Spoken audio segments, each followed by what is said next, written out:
Class 12 accounts का partnership fundamentals का एक एक्सरसाइज का क्वेश्चन करेंगे. P and Q were partners in the firm sharing profits in the ratio of 5:3. On 1st April 2025, they admitted R as a new partner for 1/8 share in the profits with a guaranteed profit of 75,000.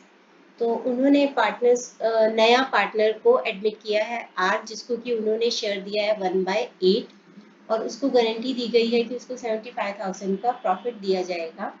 The new profit sharing ratio between P and Q will remain the same, but they agreed to bear any deficiency on account of guarantee to R in the ratio of 3:2. इसको मैं बाद में explain करती हूँ कि बाकी की बची हुई रेशियो जो P और Q के बीच में सेम रहेगी और जो भी कमी आएगी कि R को गारंटी देने के लिए 75,000 का प्रॉफिट देने के लिए जो भी कमी आएगी उसको P एंड R बेयर करेंगे इन रेशियो ऑफ 3:2. इसको मैं बाद में एक्सप्लेन करती हूँ.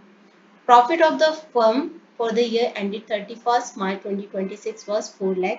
पूरे साल का प्रॉफिट आया है 4 लाख रुपीस का. Prepare profit and loss appropriation account of P and Q and R for the year ended 31st March 2026. सबसे पहले तो हम ये देखते हैं P और Q की रेशियो थी 5:3. उन्होंने R को एडमिट किया 1/8 शेयर के लिए और लिखा है कि the new profit sharing ratio between P and Q will remain the same. इसका मतलब समझते हैं. सबसे पहले R नया पार्टनर है तो R का शेयर है 1/8. उसका शेयर हो गया है फिक्स. बाकी कितना बचा शेयर है वो P and Q अपनी 5:3 में ही बांटते रहेंगे. तो बाकी बचा हुआ शेयर कितना है, रिमेनिंग शेयर. टोटल शेयर होता है 1. तो 1 में से अगर हम मानते हैं कि टोटल शेयर है 1, जिसमें से R का शेयर है 1/8, 1 का 1/8 1/8 ही होगा. तो बाकी कितना बचेगा 1 माइनस 1/8 यानी कि 7/8. तो इसको P एंड Q बांटेंगे 5:3 की रेशो में, क्योंकि लिखा है कि ratio between P and Q will remain the same.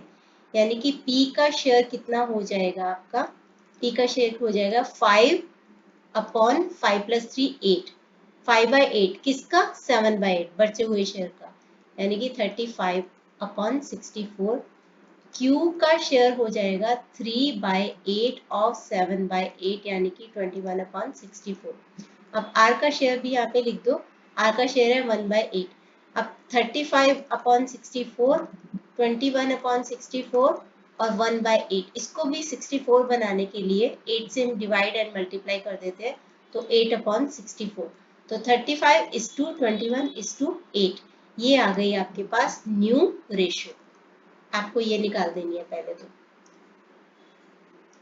अब दूसरी चीज, R की गारंटी है 75,000. हम देखते हैं कि कमी कितने की आई. तो हम यहाँ पे लिखते हैं कि R's गारंटीड अमाउंट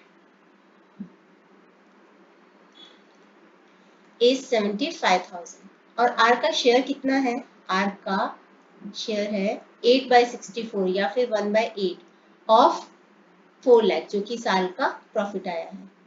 तो इसके हिसाब से R के प्रॉफिट शेयर के हिसाब से उसका बनता है 50,000.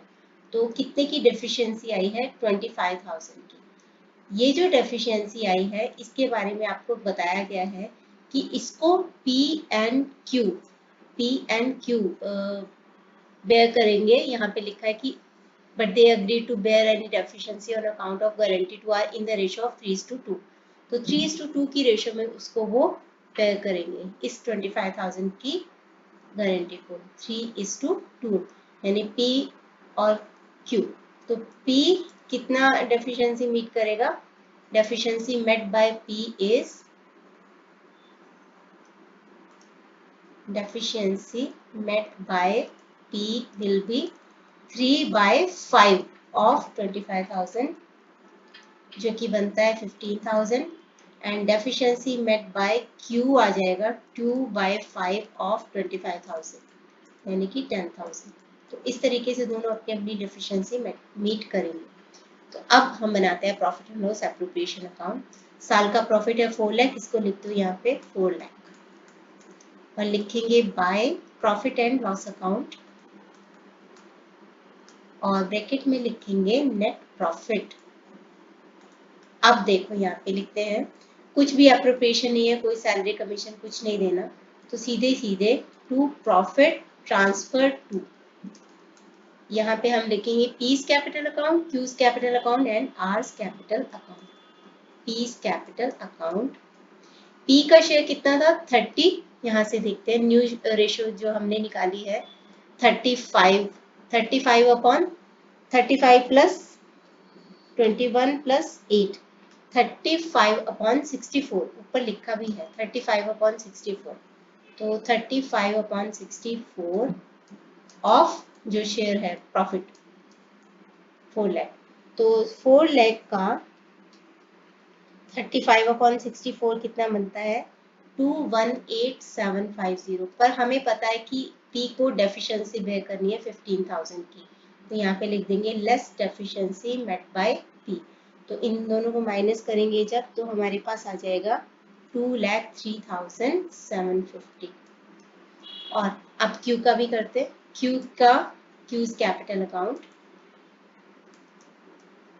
21 अपॉन 64 ऑफ 4 लाख, जो उसकी शेयर बनता है, तो 4 लाख का 21 अपॉन 64 131250, तो less deficiency Q deficiency meet करेगा 10,000 की, माइनस कर दो, यहाँ पे आ जाएगा 121250, और R's capital account, R's capital account, तो ये आ जाएगा 8 अपॉन 64 ऑफ 4 लाख, बनता तो था उसका 50,000, लेकिन उसको पी और क्यू की तरह से डेफिशिएंसी का पार्ट मिल गया है, तो उसको ऐड कर देंगे, प्लस 15,000 एंड प्लस 10,000 75,000, तो यहाँ पे लिख देंगे कि deficiency met by P and deficiency met by Q 75,000, तो ये हो गया आपके पास, और यहाँ पे हम दोनों का टोटल कर देते हैं 4 लाख